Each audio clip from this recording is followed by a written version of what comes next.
औज़ुबिल्लाहिमिनश्शैतानिर्रजीम बिस्मिल्लाहिर्रहमानिर्रहीम। अस्सलाम वालेकुम डियर स्टूडेंट्स, कैसे हैं आप? उम्मीद है आप सब लोग खैरियत से होंगे। स्टूडेंट्स, आज हमारा नया चैप्टर शुरू हो रहा है, चैप्टर नंबर 3। चैप्टर का नेम क्या है? Database design process. ठीक है स्टूडेंट्स, आज हमारा तीसरा चैप्टर स्टार्ट होने लगा है। आप लोग निकाल लीजिए अपना पेज नंबर 43। उसका हम पहला क्वेश्चन पढ़ेंगे। सबसे पहले क्वेश्चन नंबर 1 है, describe the different steps involved in the analysis stage during the, किस टाइम पे डिज़ाइनिंग द डेटाबेस। जब हम डेटाबेस को डिज़ाइनिंग कर रहे हैं तो आपके एनालिसिस फेज़ में कौन कौन से जो है वो आपको स्टेप्स इन्वॉल्व होंगे। देखें बच्चे, आपकी बुक में ये क्वेश्चन आपके दो तरीके से लिखा हुआ है। Describe different steps involve in the analysis stage while designing the database.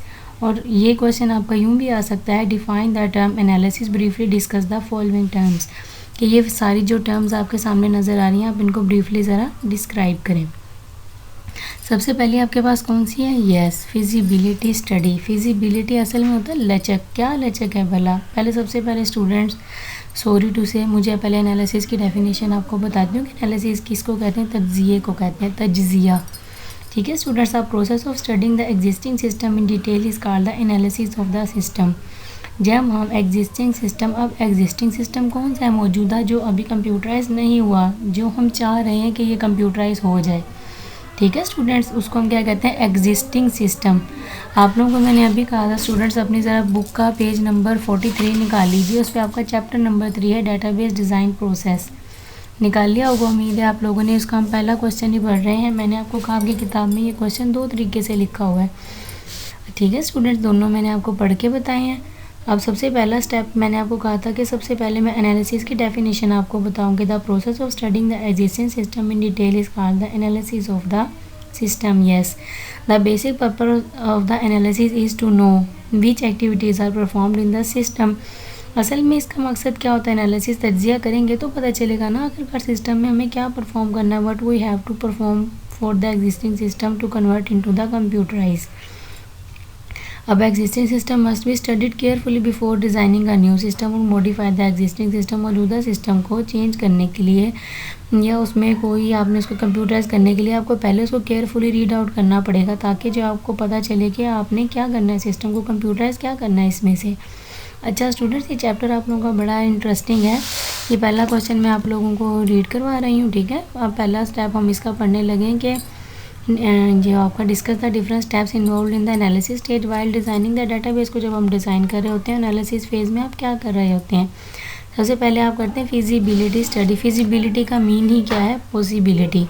Feasibility study is also called the preliminary investigation. हम इसको इब्तदाई तहकीकात भी कहते हैं। स्टेप में होता क्या है? आप फाइनेंशियली, पॉलिटिकल, टेक्निकल और टाइम फ्रेम की फिजिबिलिटी सब निकालते हैं कि ये काम आपका कितने टाइम में, कितने पैसे में, कितने बजट में और कितना आपको एफ़र्ट्स लगेंगी। ठीक है, आप ये काम इसमें परफॉर्म करेंगे। और जो जो पॉसिबिलिटीज़ हैं, आप एक इसकी बहुत अच्छी एक फिजिबिलिटी रिपोर्ट तैयार कर लेते हैं, जो किसी हायर अथॉरिटी को या उस ऑर्गेनाइजेशन के ऑनर को दिखाते हैं कि आपकी ये इतना टाइम, इतने पैसे और इतनी एफर्ट में आपका ये काम कंप्लीट होगा। अगला पॉइंट है आप लोगों का रिक्वायरमेंट्स एनालिसिस। रिक्वायरमेंट्स का मतलब क्या होता है? ज़रूरियात, लाजमी, जो रिक्वायर हैं, जिसकी आपको डिज़ाइनिंग के दौरान ज़रूरत पड़ेगी, इसको हम क्या कहते हैं? Requirement analysis. ठीक है स्टूडेंट्स, जब हम रिक्वायरमेंट्स के दौरान में हम एनालाइज करते हैं पूरी की पूरी इन्वायरमेंट को, और उसमें से जो सिर्फ हमारी रिक्वायरमेंट्स हैं, जो हमारी ज़रूरत है, जिसको हम कंप्यूटराइज करेंगे, वो हम उसमें से उनका तज्जिया करते हैं। अगला पॉइंट आपका प्रोजेक्ट प्लानिंग। प्रोजेक्ट प्लानिंग तो बच्चा वेरी इंपॉर्टेंट है।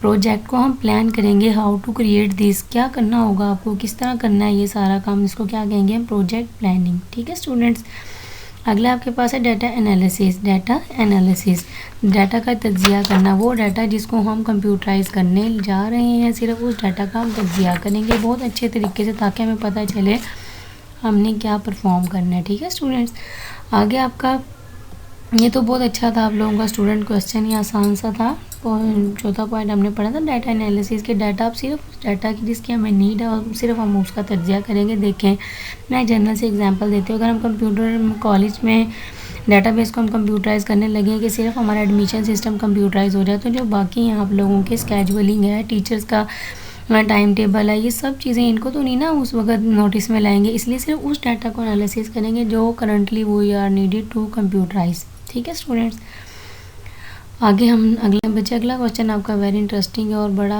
अच्छा भी है। क्वेश्चन की क्या स्टेटमेंट है, what is data modelling. Data modelling किसे कहते हैं। देखिए स्टूडेंट्स, मॉडल लफ्ज़ किससे निकला है, मॉडल से निकला है, मॉडलिंग। ठीक है, what is the data modelling. जब हम डाटा के अलग अलग डिज़ाइनिंग्स बना के देखते हैं, रिप्रेजेंटेशन उस रियल वर्ल्ड के जो भी प्रोसेसेस हैं उसको जब हम कंप्यूटराइज कर उसको डिज़ाइनिंग बना के देखते हैं, मॉडल्स बना के देखते हैं, उसे हम कहते हैं डाटा मॉडलिंग। जैसे मैं कहूँ कि हम घर बनाने से पहले उसके नक्शे बना के देखते हैं, तो ये भी एक मॉडलिंग है ना स्टूडेंट्स। बिल्कुल ऐसे ही डाटाबेस को डिज़ाइन करने से पहले हम उसके मॉडल्स बना के देखते हैं कि आखिरकार कौन सा रिक्वायरमेंट्स पे आपके DBMS का कौन सा सॉफ्टवेयर आपका ज़रूरत पे पूरा उतरेगा, और फिर आप जो है उस पर उसको फॉलो करते हुए अपने डाटाबेस को डिज़ाइन करेंगे। ठीक है स्टूडेंट्स, ये डाटाबेस को डिज़ाइन के दौरान आप मॉडल्स बना के देखते हैं। अब अगला आपका बच्चे, ये इस क्वेश्चन के ना 2 पार्ट्स हैं। क्वेश्चन नंबर 2 के आपके पास 2 पार्ट्स हैं। पहला क्या, what is the data modelling, और दूसरा पार्ट कौन सा है, व्हाट इज़ एंटिटी रिलेशनशिप। ये एंटिटी रिलेशनशिप क्या होता है, एंटिटी रिलेशनशिप मॉडल। देखें स्टूडेंट्स, जब आपके पास एंटिटीज़ हैं दो, जैसे मैं कहती हूँ ह्यूमन, क्या ह्यूमन है, हम जैसे अगर कॉलेज की बात करें, जो स्टूडेंट हैं और टीचर्स हैं, they both are the entity. इन दोनों के दरमियान में जो रिलेशनशिप है उसको ग्राफिकल रिप्रेजेंटेशन करना, उसको हम क्या कहते हैं, एंटिटी रिलेशनशिप मॉडल। ये जैसे स्टूडेंट्स कॉलेज में आते हैं, उनका दाखिला करवाने के लिए हम जो है वो उसको ग्राफिकली रिप्रेजेंट करेंगे। ये स्टूडेंट्स कॉलेज में आया है, उसने फॉर्म लिया है, उसने फिल किया, उसने सबमिट करवाया, मतलब इसको एक कहानी बनाने के बजाय हम इसे एक ग्राफिकल शक्ल में लिखें तो उसको समझना ओवरऑल इंटरनेशनल लेवल पे आसानी से समझा जाता है। ठीक है, आपके पास एंटिटी रिलेशनशिप मॉडल की डेफिनेशन मैं आपको बताती हूँ कि ER model is a popular conceptual data model. It is most commonly use to create a data model. Data का मॉडल जनरेट करते हैं हम इसके जरिए। The data model can be use to implement the database. Data model को हम किस लिए इम्प्लीमेंट करते हैं, डाटाबेस को हम इस पर डिज़ाइन करते हैं ताकि इम्प्लीमेंट कर सकें हम डाटाबेस को। ER model is express in terms of the entities. हम अब ये जो आपका ER मॉडल है उसमें क्या क्या चीज़ें होती हैं, एंटिटीज़ हैं, रिलेशनशिप हैं और एट्रीब्यूट्स हैं। देखिए मैं आपको स्टूडेंट्स आगे ये दिखाती हूँ, आप समझ आएगी। बहुत प्यारा मैंने आप लोगों के लिए एक डिज़ाइन की छोटा सा पेज। क्या है भला, सबसे पहले जो डेफिनेशन लिखी है आपका ना क्वेश्चन नंबर 3 के इंग्रेडिएंट्स हैं स्टूडेंट्स। क्या है भला आपके पास, ये क्वेश्चन नंबर 3 है, उसके ये इंग्रेडिएंट्स है आपके पास। पहला क्या है, हाँ जी, discuss the ingredients of the data modelling या ER डायग्राम के कौन कौन से इंग्रेडिएंट्स हैं। पहला क्या आपके पास एंटिटी है, दूसरा आपके पास है एट्रीब्यूट्स और तीसरी क्या चीज़ आपके पास, रिलेशनशिप। बच्चे एंटिटी नज़र आ रही होगी एक रेक्टेंगुलर बॉक्स में जो आपका नाम लिखा होता है। ये नाम जो है ना स्टूडेंट असल में बन जाता है आपके टेबल का नाम। Entity become the name of the table, attribute become the header of the table, और रिलेशनशिप उन दोनों के दरमियान में जो रिलेशन है उसको हम रिलेशनशिप कहते हैं। यहाँ पे मैंने एक छोटी सी आप लोगों के लिए इसलिए बनाई एंटिटीज़। एंटिटीज़ में एंटिटी कौन है, अगर हम रियल वर्ल्ड में देखें तो अगर कॉलेज की डाटाबेस बनाने लगे तो उसमें मेन एंटिटी ही क्या है, स्टूडेंट। अब डेफिनेटली जितने भी स्टूडेंट्स हैं उनके डेफिनेटली कोई रोल नंबर होंगे, नेम होंगे, फादर नेम होंगे, एड्रेस होंगे, फ़ोन नंबर होगी। ये तो मैंने जस्ट आपको एक शेप जहन में रखने के लिए आपको छोटा सा ना एट्रीब्यूट बना के दिखाया, रोल नंबर और नेम वाला। ठीक है स्टूडेंट्स, अब ये जो आपके पास तीसरा है वो क्या, रिलेशनशिप। रिलेशनशिप में उनका जो बिहेवियर है ना वो शो किया रहता है। जैसे स्टूडेंट जो है वो